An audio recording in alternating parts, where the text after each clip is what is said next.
It's lunchtime. Show him how we line up. For the Concord East Side Mini Minutemen.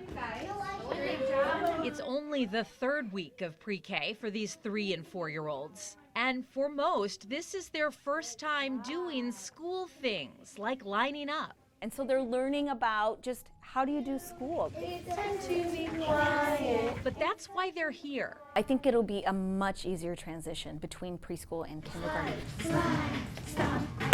And that's why Concord Community Schools wanted to launch its pre-K program this year. So we have done a lot of studying of districts around the nation that have really created environments where literacy is built strong and academic skills are learned at high levels.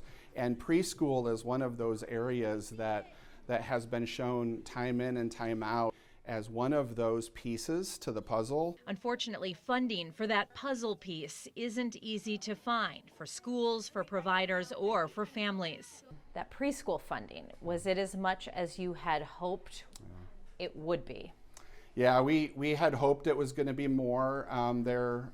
Through the budget cycle this year, the number of slots that were given to On My Way Pre-K were reduced significantly. Concord is funding its new preschool program mostly through a grant. When that grant runs out, school leaders hope there will be more state funding support available. That will help to create long-term staying power for us as a preschool here at Concord. The outlook for that isn't good, especially for families who are most in need.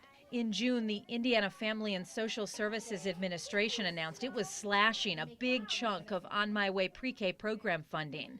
That provides grants for low-income families to send their 4-year-olds to high-quality preschool. The FSSA said the cuts reflect new state laws and budget decisions. Now fewer children will qualify for preschool payment help. Since the initial budget cuts in June, some pre-K providers had to make changes, like South Bend Community School Corporation. We had plans to expand the pre-K, because that's truly when you catch them. But then unfortunately we were given the news about the cut in the vouchers, and we couldn't sustain. So we had to cut some of those classes ourselves before they were populated.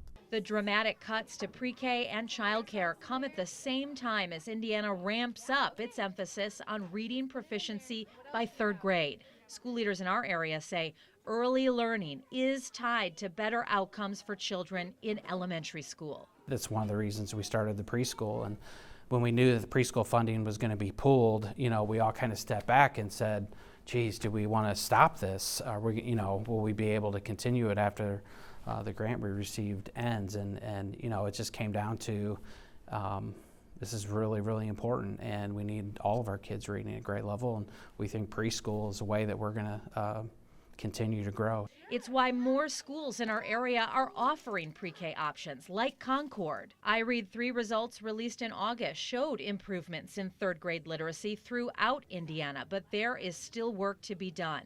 Education experts say teaching kids to read starts long before the 3rd grade and even before kindergarten. Please reconsider the number of vouchers for the students. A lot of the students need the pre-K. When we invest in public schools, good things happen for students. Which is why school leaders worry that budget cuts to pre-K vouchers and early learning programs could have an impact down the road. For now, at least here at Concord, great things are happening for the littlest learners. I'm John Paul. Thanks for watching. Here's another video for you to watch. Also, please take a moment to subscribe to our channel.